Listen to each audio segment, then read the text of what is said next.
future of the Ummah, inshallah. Through you, we hope that you will make a positive impact on the Ummah, and we hope in some small way that we, inshallah, can be a part of positively influencing that. So my topic is unlocking your potential. It's specifically talking about career and personality development. Maybe the organizers, how long do I have?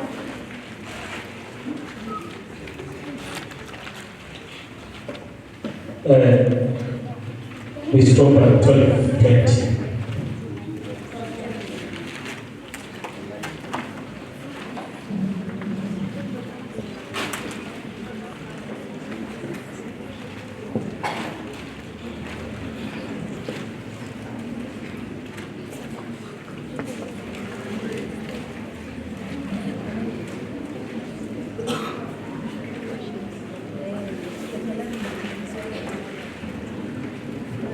Now, Bismillahirrahmanirrahim. What I would like is, as we start, to just give a very brief overview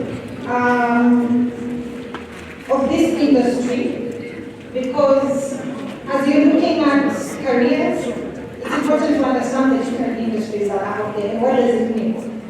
Within what we call Sharia compliant finance or Islamic financial services, we have Islamic banking, which many of you may have heard of. We have a number of Islamic banks in Kenya. We have First Community Bank, which is now called Premier Bank. We have Gulf African Bank. We have Dubai Islamic Bank.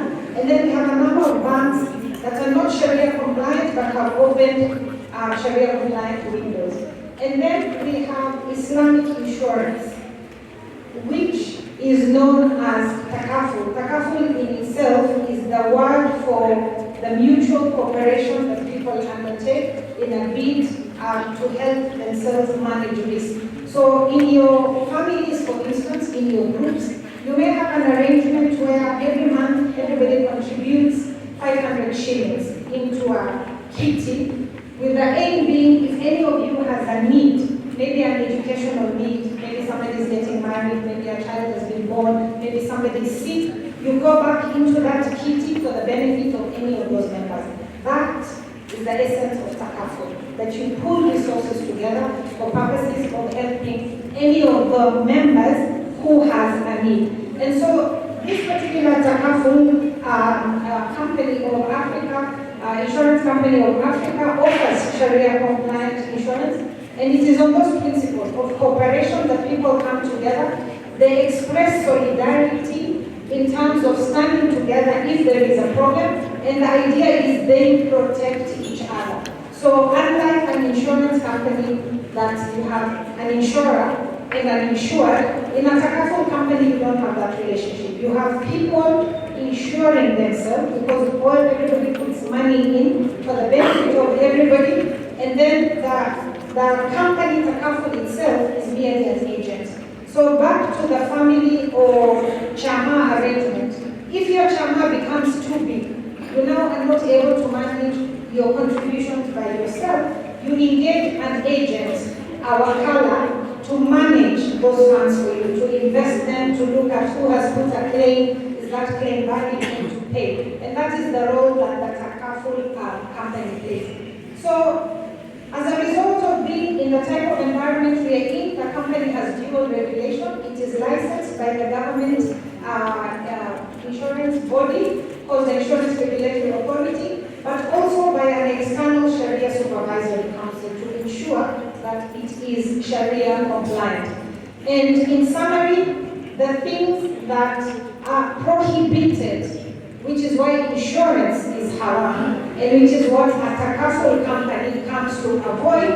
First is riba, because in an insurance company, the monies are put together, they're invested largely in ribawi investments, and so you have that as a problem. And then there's the element of gharar, there's a lot of gambling. Somebody has to win for somebody else to lose, essentially. And finally is the concept of maisir, which is uncertainty. Will I get paid? If I do, when will I get paid? How much will I get paid? And so the way in which a takaful anywhere essentially in the world works and how it avoids this is that the contract that you are using to give this money into your pool is a contract of donation. It is a tabarruk. So if you go back to the family and all of you, every month, everybody is putting in 500 shillings, you're doing it as a donation to the family. Whoever has a need, that pool will stand for them. You're not selling your donation to the family, you are contributing it as a donation, and that is the model on which the kafir works. Which means that at the end of the period, it belongs to you, not to the takaful company, and therefore it comes back to you.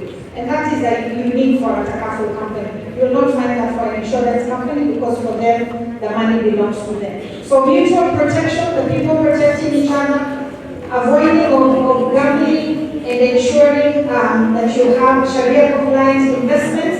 If there's something left, to share it as surplus. You don't invest in any legally investments as part of the normal investments. What government requires, if they require you to put money in a government central bank account, then that interest you would not be able to take it as a takaful company. And finally, enhanced transparency. So one of the things we really want to encourage the Ummah, and why have I taken time to explain this, is because if we as an Ummah are not strong, we are not financially resilient, we are not able to drive our own agenda, we will forever be driven by other people. And part of our resilience is to have our own financial institution, where we can get Sharia compliant money, where we can get Sharia compliant insurance, where we can get Sharia compliant investments. That way the Ummah can really take charge of its affairs rather than being led by other people's narratives. And because we have a big plan to create awareness and help people understand this, that's why I've taken a little bit of time to explain this. So on to personality and career development. Why is this important? Why have the organizers decided to choose this topic?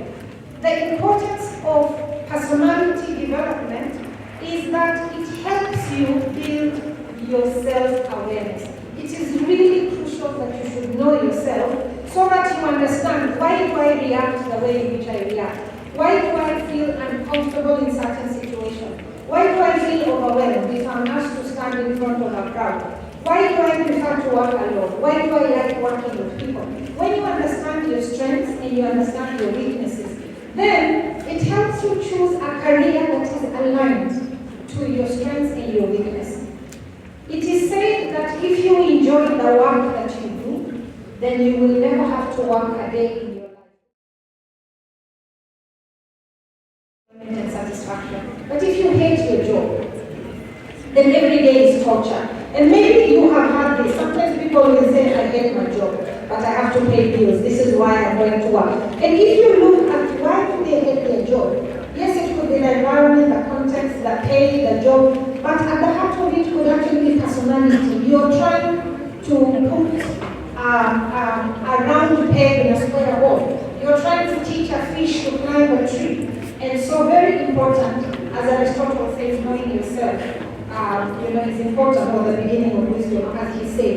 And so the earlier you can understand your personality, the better you can plan your career path, and it can help you to avoid choosing career because this is the flavor of the month. Everybody now wants to do cryptocurrency. Let me do cryptocurrency. Everybody is doing cyber. Let me go there. And yet it doesn't align with your personality or your skills. So brother here, when he was talking, he explained about you want to become a pilot, you dropped key subjects, or a doctor. That is technical capability. The other very important capability is your personality. You can't handle blood and you want to become a doctor. Every day you go to work, you're likely to struggle. Why? Because that's just not the type of personality you have. It's important to work around some of those things once you know. But if you don't know where the problem is, then what do you fix? And so when we talk about personality, what is it? It is a combination of a number of things. One of it is your traits. And this is your characteristic. Are you an introvert? Are you the type of person who likes to be alone? Are you an extrovert? You like to be with people. You like to do things in groups. The second component is your behavior. How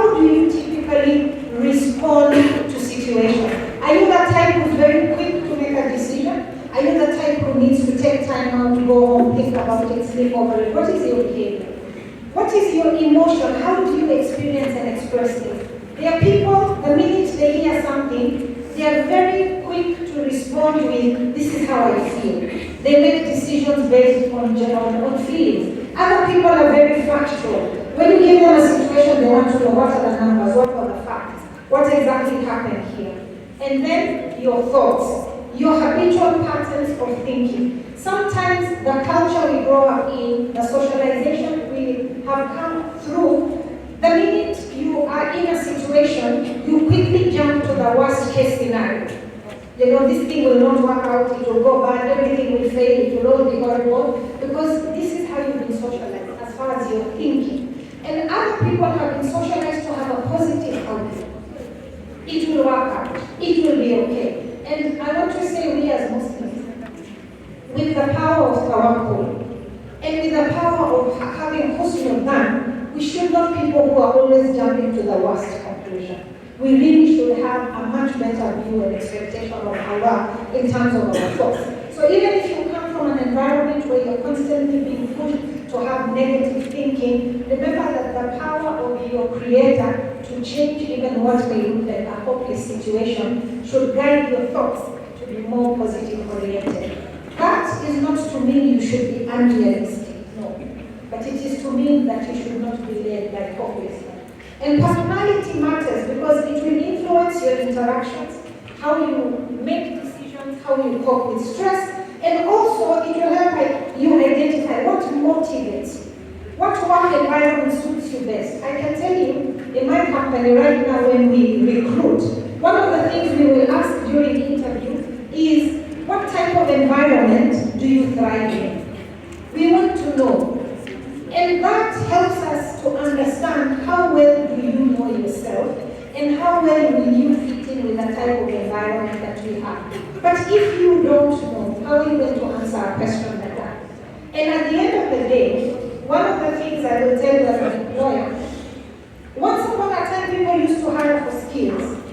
Your CV, you have a first degree, you have an upper second, whatever you have, it's not enough. There are too many people out there with first classes and upper seconds and good degrees. We now want to see creative individuals. We want individuals who are innovative, they take initiative, they can solve problems, they can work with others. But unless you understand yourself, when we ask you those questions, you're not going to be able to answer. You will assume that the first class degree you have is enough, but it is not.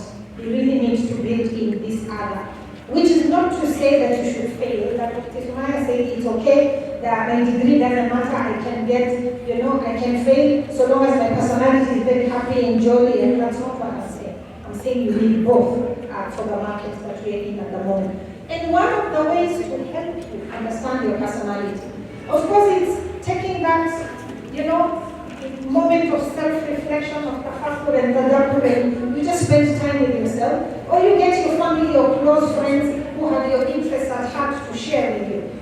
The other way is to take a personality test. These are freely available, largely available, very, very different types, and they can help you to understand yourself. And I shared a personality test for you to do in preparation for my session, and I'm hoping that you did it. How many have done? None? Okay, let's try this again. Can you put your hand up if you've done this test? Oh, you're going to need to have, I have one hand there from a sister. Okay. Do we have Wi-Fi here? Yes? Do we have smartphones? Do you have a gadget that you can do this test on? Okay, let me pause my presentation because I want you to do this profile. Please scan the QR code. It will give you the link. Please click it. You don't really need more than 5 minutes to do this, but I really want you to do this test. So please take 5 minutes, scan the code, and do it right now from your seat. So long as you have Wi-Fi, if you need Wi-Fi, I'm sure there's somebody from the yes. There are ones also whom we share with the link in WhatsApp. There is the link there, but of a group. You can check it out. Those in the group, it is already there. Please go there. If you're not in the group, please scan the code.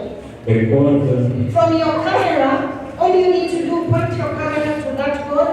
If you're on data, the link will come and you just need to go in. Yeah? That's all you need to do. Go to your camera, point your camera to the code, it will give you a link. I'm assuming you already know all this, but just for the benefit of anybody who may have forgotten how to scan the code, yes? Just open your camera. If somebody doesn't have their phone, or they have a gadget that doesn't allow them to do that, I'm sure we can share. Somebody else who has already done it can very quickly move to doing that.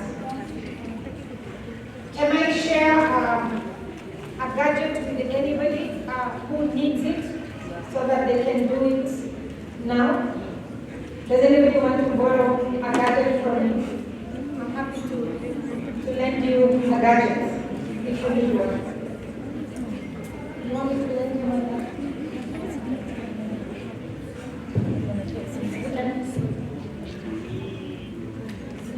5 minutes, please. Are you all there? Or am I giving a break for no reason? Are we doing it? Yeah, we're doing it. Yeah, by a show of hands, how many are you? No, two of you. Why is that? What's the others not doing? Are my instructions not clear?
Okay, how many are doing this? The others, you're doing or you're not doing? Give me some feedback. Are you doing? Sisters, the ones whose hands are not up, can I help them? Or you're okay? You're not okay? You don't have Wi-Fi? Brother, there's a bit of access Wi-Fi. Is it low? Is it? Yes. Just check. On the brother side, are you doing it? Yes. How many are not doing? Why is that? You don't have a gadget? Okay. If others manage to move very quickly, maybe they can share. And from the others, are you all doing the test? The evaluation? It's not an exam. Maybe test is the wrong word. It's just a sample. I don't get the results, by the way. They don't come to me. The only person who will see your results is you. So you, please be honest. It's not going to be shared with anybody. It's important for you to understand yourself, so just be honest. We will not ask you to share with us. This is for your own benefit. Yes? I think we have just about a few minutes left, and then we will continue. Let me walk around. Maybe I can assist something. Can I assist anybody? You okay? Thank you.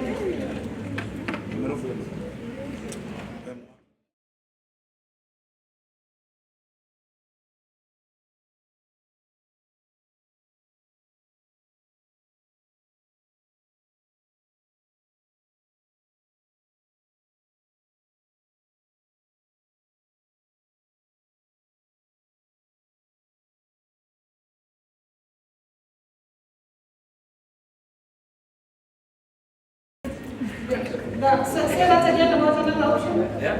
What did you say about another option? I'm looking for another option.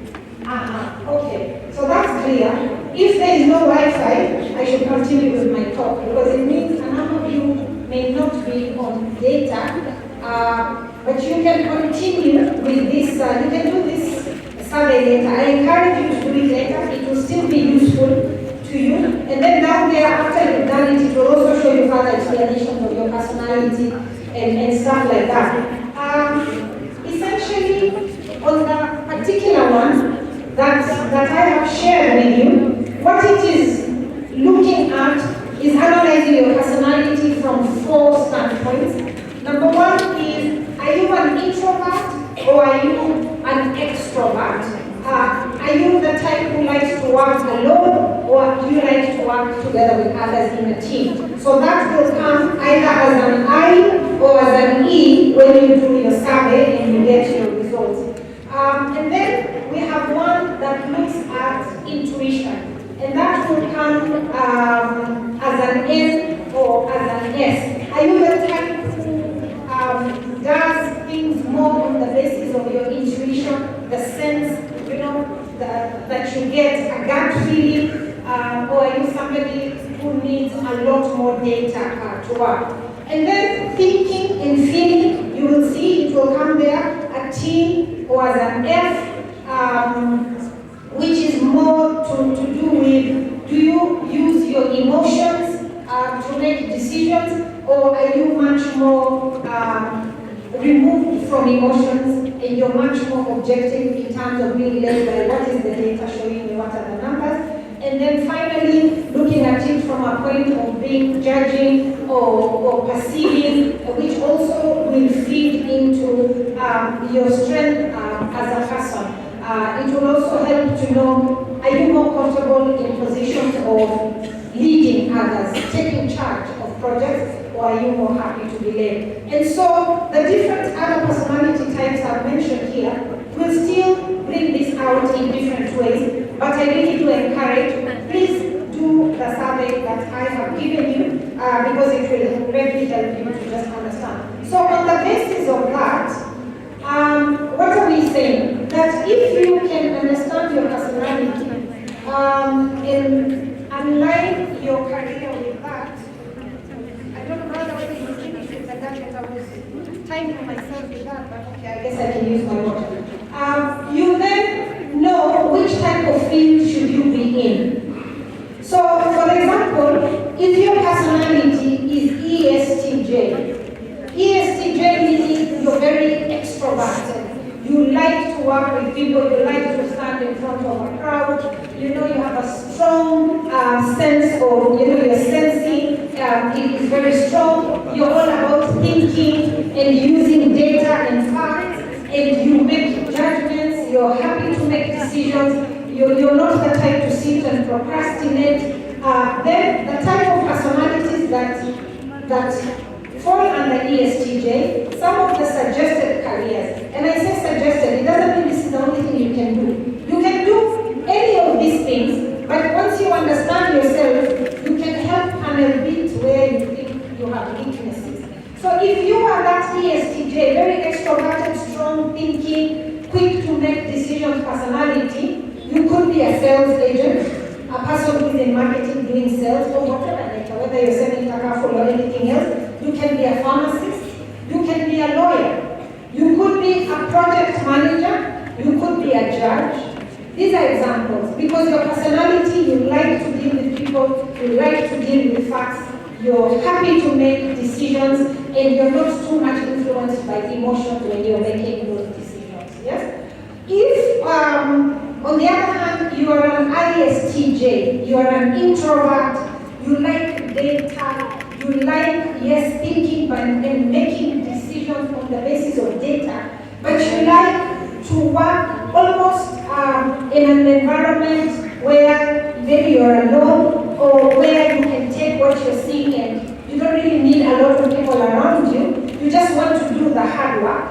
You could be an auditor, you could be an accountant, you could be a chief financial officer, you could be a web development or software engineer.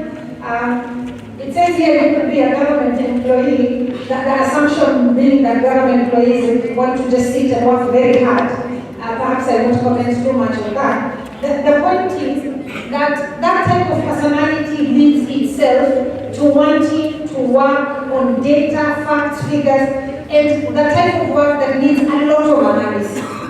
If you are an ESTP, now ESTP are people who are extroverted, they are pragmatic, they love excitement, they love crisis. If you have a crisis, you excel. You want to be out there, dealing with problems. And the more unique the problems are, the happier you are. You could be a detective, you could be a banker, apparently. I know we have some bankers here, apparently they like to deal with crisis.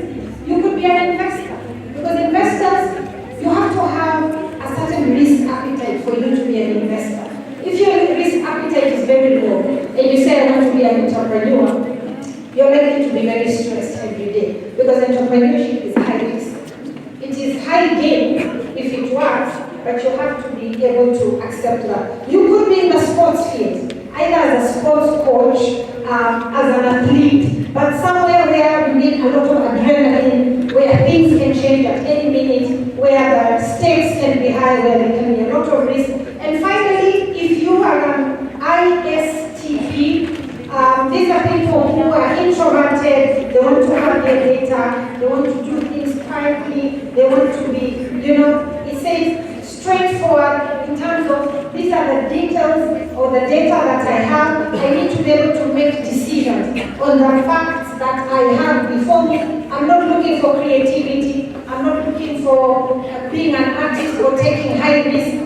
I want to work with the facts, like a scientist, like an engineer, like an economist, like a pilot, like a data analyst, like a doctor or an emergency room physician. You don't want your pilot, your 37,000 feet in the air, being creative, and deciding, actually, I'm feeling very creative today, let me try a few spins, and you don't want that. You want your pilot to be solid, to be taking care of your security, and delivering you where you're supposed to be going. So depending on your personality, and the things that motivate and excite you, then that can help give you a career that is aligned. And sometimes you hear somebody is doing a particular career, and they're very stressed about it.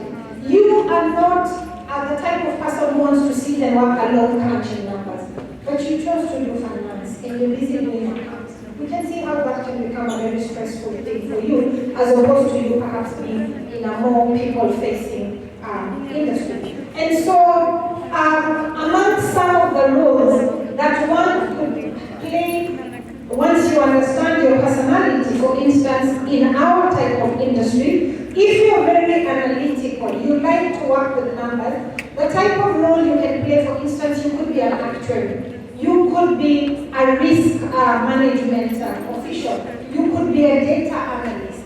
You could be a finance person.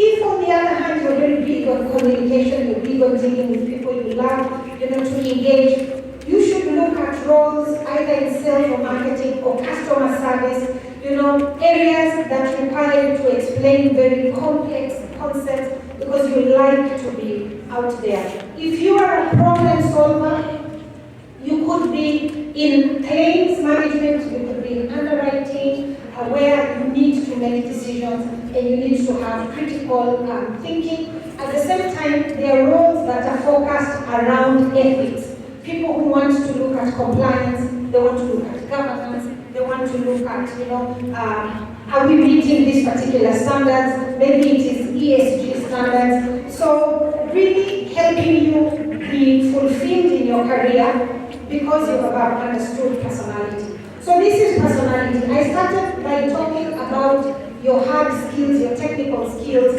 You're strong in maths, you're strong in science, you're strong in English or geography. And then we talked about personality. Now, the next thing I want to touch on is soft skills.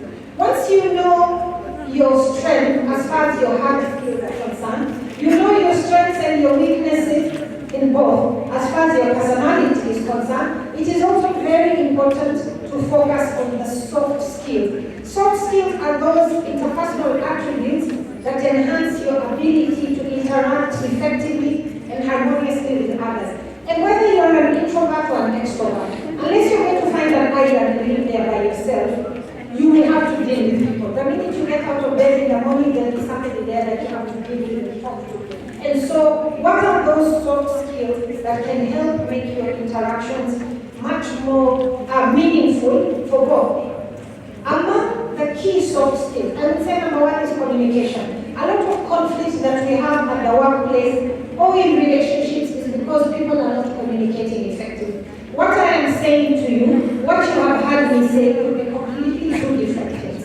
And so, am I communicating to you in a manner that helps you understand what I am trying to say? And there are things to do to help that. I can try and be better in my communication, including I keep pausing to ask you, have you understood? What did you hear me say? And you can help me by asking, can I just, summarize what I have understood you to have said? So that way, by the time we finish our engagement or our conversation, I have told you what I want to tell you, and you have heard what I wanted you to hear.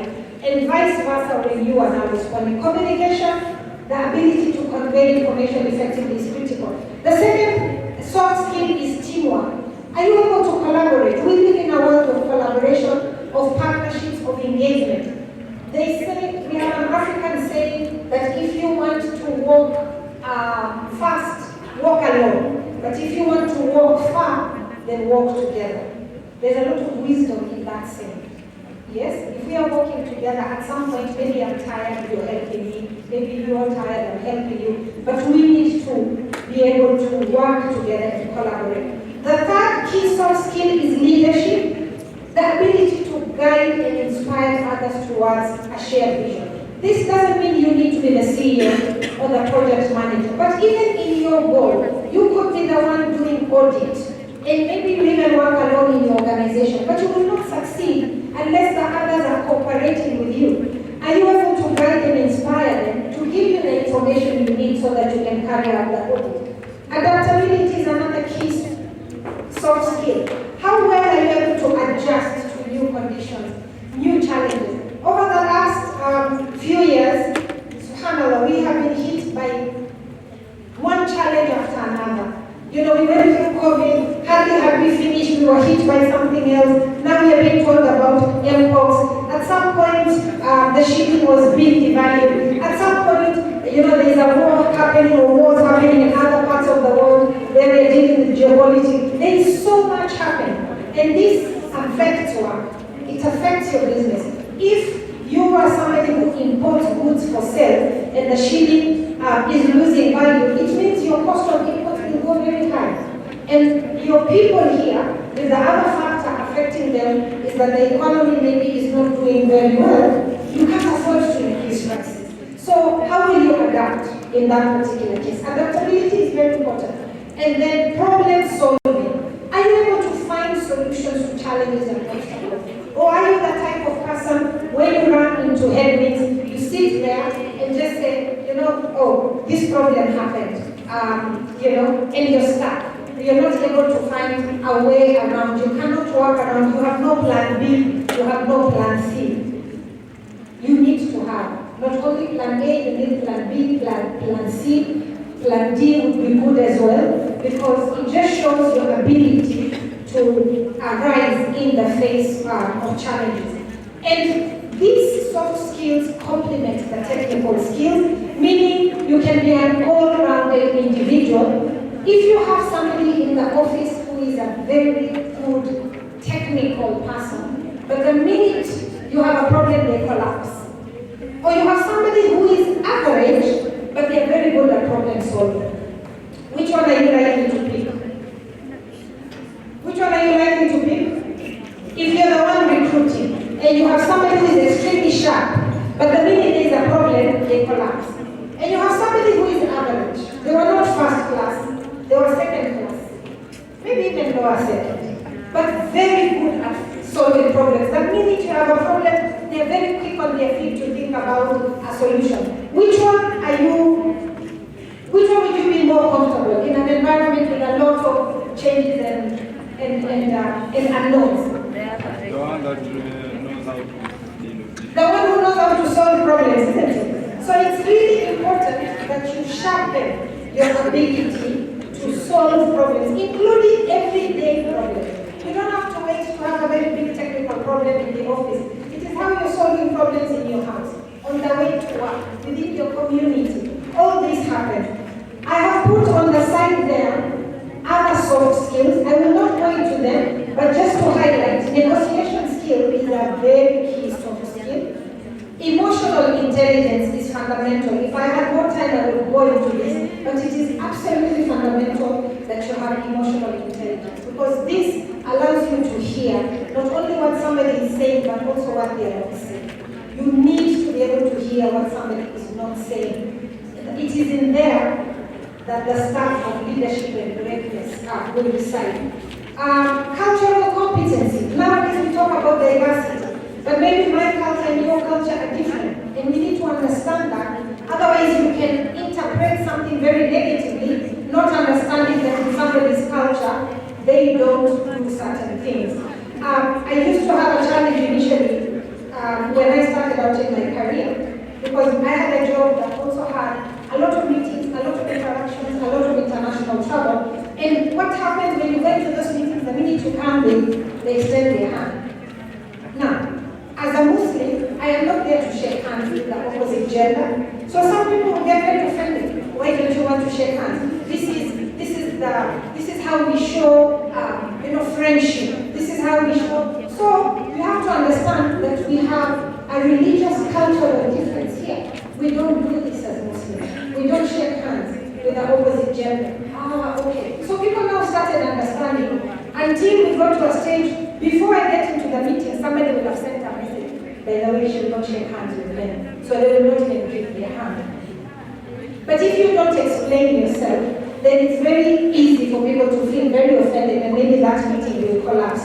The ability to listen actively, not listen that while I'm talking you're already formulating a response to what I'm saying. No, it means you're not listening to me. You're listening to respond. You're not listening to understand. Empathy means the ability to put yourself in somebody's shoes and really relate to the situation they're in. Time management, absolutely fundamental. For some reason, we as a Muslim community have decided to throw time management very far from us, and yet all our things are time bound. Yes? From the moment of your birth to the moment of death, to Salah, to Ramadan, to Hajj, and everything in between is time bound, but we've decided that time is not our thing for some reason. So that's a key soft skill. What have I? Resilience. That's the final one. How resilient are you? If things change and the ground under you moves, if your cheese has moved, are you able to move with the cheese?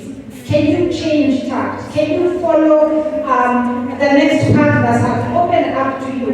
Can you survive in the face of crisis, or do you collapse anytime there is a problem? And so therefore, part of building that strong career is for you to be able to set smart goals. I want to imagine you have already been spoken to about smart goals, and therefore I don't need to repeat. I have summarized what it is there on the left, but please do this. If your goals are unclear, your success may equally be unclear. Because you don't know where you're going. How will you know when you arrive? And any road may take you there anyway because you're not clear on your direction. But if you're very specific on what success will look like to you, then it makes it easier for you to track and know whether I am on track or not. So please make your goals smart. Make your learning continuous. Learning is from the cradle to the grave. It doesn't mean that, now I'm finished, I have a degree, it's over. It's never over. It is never over. Especially not for a religion that started in the Internet. Our reading is throughout. We must keep learning, we must keep unlearning what we learned that may no longer be relevant, and relearning. So continuous learning, networking, which is the ability to really build relationships. Actually, there are certain jobs that are dependent on your network, like marketing, like sales, like certain positions of leadership? Who do you know? How wide is your network? They say your network is your network. Who do you know? It really is very important as far as building your career and your professional growth and being able to leverage that as far as opportunities. And finally, internships and volunteering. I am a very big believer in internship and volunteering. Sometimes we tell people, give us your CV, and the CV has zero experience. And somebody says, but unless you hire me,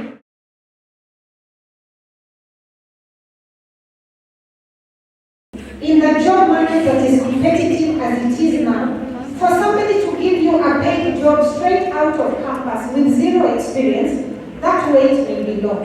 On the other hand, if you go and volunteer wherever and say, can I volunteer during holidays? Can I volunteer over weekends? You will learn something. You will build your CV. Because you can say, oh yes, over weekends I help the children with homework in my community. That shows leadership. It shows initiative, it shows teamwork, it shows you can say so many things from that. You can come to a place like Huda and volunteer. What do you have here for somebody like me? I want to volunteer. I have time, I have energy, I'm willing to learn. Please volunteer. I am a big believer in volunteering. I did a lot of internship and volunteering in my youth. I encourage interns and volunteers. I take a lot of interns and volunteers. And I can tell you, we have employed a lot of people who started as interns and volunteers because it gave us an opportunity to learn these people. And when a job opened up, that is where we started because we've already tested you, we've already seen you. So please do internship and do volunteering. Part of navigating your career challenge is to overcome challenges. One of the most common challenges is the fear of failure. Sometimes we don't succeed because we haven't tried. And they say you lose 100% of the shots you don't take. If you take 10 shots, maybe 3 will reach where they're supposed to reach, and the rest will not. But if you take 0 shots, how do you expect that any of them will reach where they're supposed to reach? So the fear of failure is one of the biggest things that holds us back. Maybe I'm not good enough, maybe I won't make it, maybe this course will be too difficult, maybe you second guess yourself so much that you don't move. And sisters, we as sisters have taken all the awards in fear of failure. I see this repeatedly. Somebody will come for a job interview. They don't even come for an interview. Maybe this is an internal staff. We want 5 things, you have 4. You are so afraid that the 1 out of 5 will disqualify you, you don't even apply for the job. And yet you probably are the perfect candidate. Our brothers, on the other hand, your issue is opposite. Out of 5, maybe you have only 1. And you come there with all the confidence in the world that actually I should be the CEO, even though I have all of 6 months experience. So we need to balance between these two and have a healthy appreciation of our weaknesses, but not let fear of failure hold us back. Lack of direction, which is why you're here seeking to help yourself with direction, to do your personality test. People talk about work-life balance, the inability to juggle between your work and everything else. I prefer the term life-life balance because work is part of life. It's not like it's another person doing work and another person doing life. It is all of you. So how can you ensure that the important things in your life all have time? This is really fundamental, particularly as you start out a career. Don't get lost in your career that you lose your family. By the time one day you realize you've reached where you want to go, the kids have grown up, they have left the house, you're very successful but alone because you didn't exercise adequate balance. And so some of the strategies to overcome is to understand that failure is one of the best teachers you could ever have.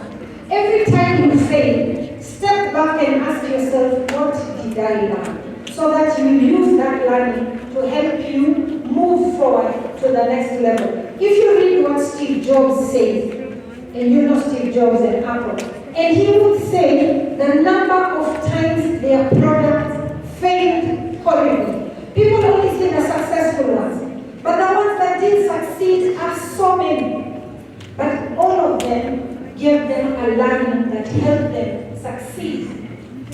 finish where it is that they have been. Seek mentorship. Another one of my favorites. Please get people who can help guide you along this journey. Mentorship is such a fundamental aspect to overcome challenges. Resilience, developing especially the mental toughness to navigate setbacks, and I say start with your religion. Before looking at negative coping mechanisms, which you should not be doing, what is the power of this deed to help you build resilience and help build your mental toughness and prioritizing your well-being? Maintain a healthy lifestyle, exercise, sleep, eat a nutritious meal, invest in healthy relationships, remove toxicity from your life. This is part of what you need to do. Okay, I think this is my second last slide. Just explaining that as you look for mentors, you want to look for them within your network, within your industry, within your educational institution, but be very clear that what is it that I am looking for in this mentorship? Am I looking to be coached? Am I looking for direction? Am I looking for support? Am I looking for career guidance? Don't assume your mentor has all the time in the world to just sit and chat with you. They don't. So please approach mentorship with a very clear focus on what you want. Finally, to help you succeed in your career, you need to prepare for future trends. You need to understand where the world is going. If you're very busy studying for something that has been overtaken by events, then unless your idea of your career is to write historical, facts, you want a history of what was there once upon a time, you want to understand the trends. Some of the emerging trends right now are in the field of technology. AI is shaping so many things around us, as is automation. How is this relevant to the industry you want to go in? And when I say this, I want you to be aware that this is both good and bad. We have a case, a real case of a lawyer who decided, because nowadays we have ChatGPT and all sorts of AI platforms, he had a case in court and asked ChatGPT to write the court documents for him. And ChatGPT is very good at giving you what you ask.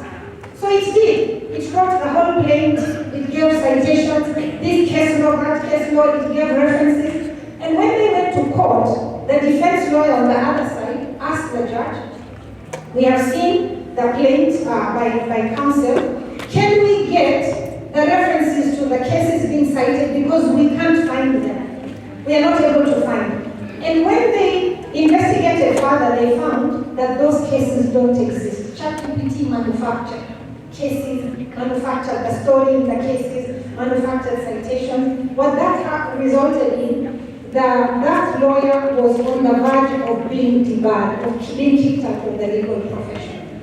Another example, within AI, the computer had been taught that in any competition it must win. It must win. That was the machine learning. And so this person knew that and was given the computer and said to it, I bet you cannot sell me this car for $1. I bet. And the computer, the way it had been set, cannot lose. So it said, yes, I can. And it was ruled that that contract was valid. So this person actually bought a whole car for $1. In today's money, it's 130 shillings, and he had a car. So you have to be careful that these tools should be there to help us. Don't rely on them to the point that you lose your own intelligence. Remote working is very big, especially since COVID. Is this something you can do? Actually, there's a lot of even remote studying right now. That could be an option for you. The gig economy is very big. People want to work on time basis. But for you to do that, you must be able to adapt to change. You must be able to upskill, continuously learn, unlearn, relearn. You must be flexible. You must be able to network. And finally, enjoy the process. Pick something that also allows you to not only have fun, but to create a lasting impact to those around you and to those who will come after you. Jazakumullah khairan. Wassalamu alaikum. Just one question before you sit down. on issues of internship. A lot of people are afraid of internship because majority of companies, they have timelines. For example, 3 months, 6 months. Is internship always calculated as years of experience? Internship will be time bound because somebody can't just have you in their company forever and ever without a time limit. But what you need to pick from the 3 months you're there or the 6 months are the skills. You should be able to be very clear in analyzing what did I learn during internship. So when you go for an interview, for instance, and somebody asks you about skills, you can say, when I was an intern, I led this project, I learned this skill, I was exposed to this software. So it will not necessarily work as experience, but depending on what you have done, it can help us understand your soft skills, it can help us understand your personality, and it may give direction on how your career. Now, sure, I think that is okay. Allow me not to give you an opportunity to ask questions, please, because we are really out of time. Please, sorry for that. All right? So sorry for that, because we are out of time and we need to finish as quickly as possible. Now, we are coming to the tail end of our program, and of course, you have been told you need to be successful yourself. Accept that you're successful, because a successful person definitely looks like you. Does not look like me, looks like you. Now, I would like our guests, inshallah.